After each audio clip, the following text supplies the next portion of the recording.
Cara mengenal motivasi belajar. Apa sih motivasi belajar itu? Jadi, motivasi belajar merupakan daya penggerak di dalam diri siswa yang menimbulkan kegiatan belajar dan memberikan arah untuk tercapainya tujuan.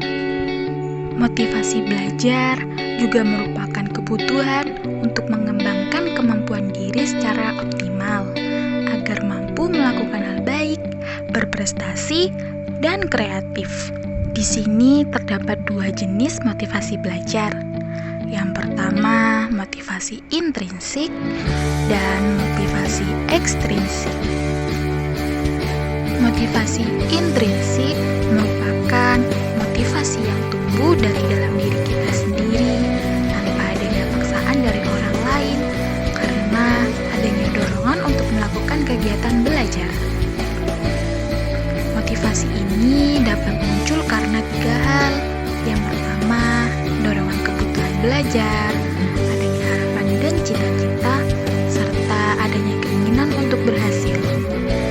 Motivasi ekstrinsik merupakan motivasi yang tumbuh karena adanya dorongan atau pengaruh dari faktor luar siswa untuk melakukan kegiatan belajar seperti guru, orang tua, lingkungan, teman-teman, dan masih banyak lagi. Motivasi ini dapat muncul karena tiga hal.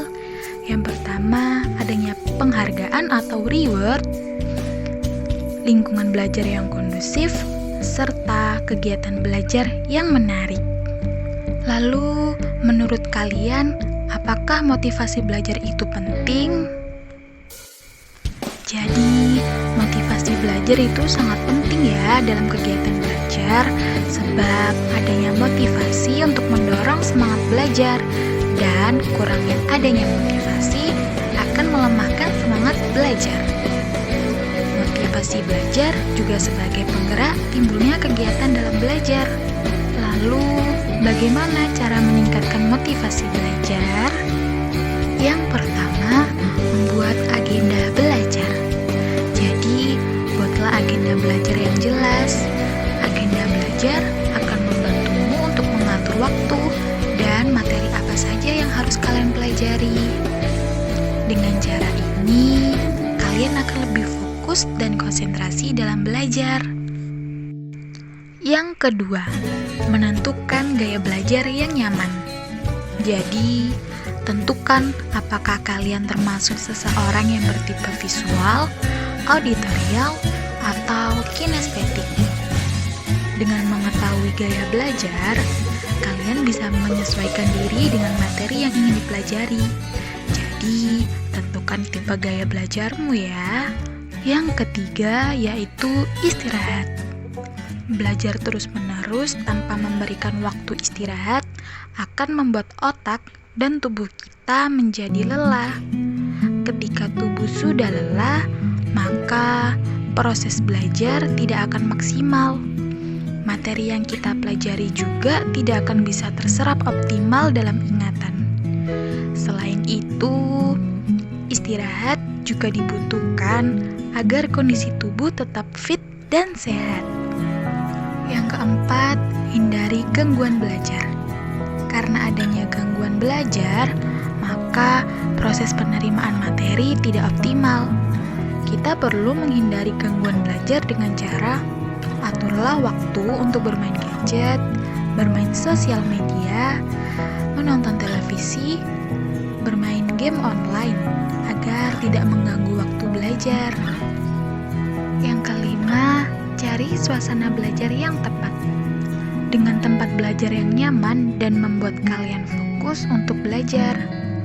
Jika perlu, putarlah musik kesukaan kalian yang akan membuat suasana menjadi lebih tenang dan damai.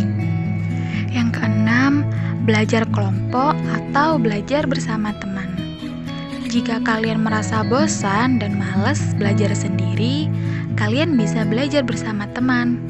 Selain akan menjadi motivasi belajar dan penyemangat, teman akan membantu kalian saat menemukan kesulitan.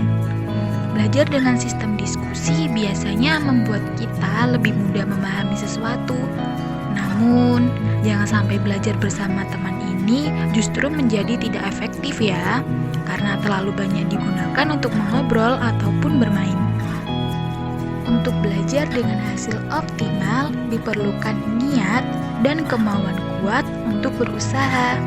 Kegigihan dan kepercayaan diri diperlukan agar kita tidak mudah menyerah saat berproses. Hal yang perlu diingat, komitmen diperlukan untuk mencapai sesuatu yang diimpikan. Jangan pernah lupa untuk terus berdoa pada Tuhan dan meminta restu orang tua. Semangat dan terus berlatih agar kesuksesan menantimu di masa depan. Semoga motivasi belajar ini bermanfaat ya. Sampai jumpa.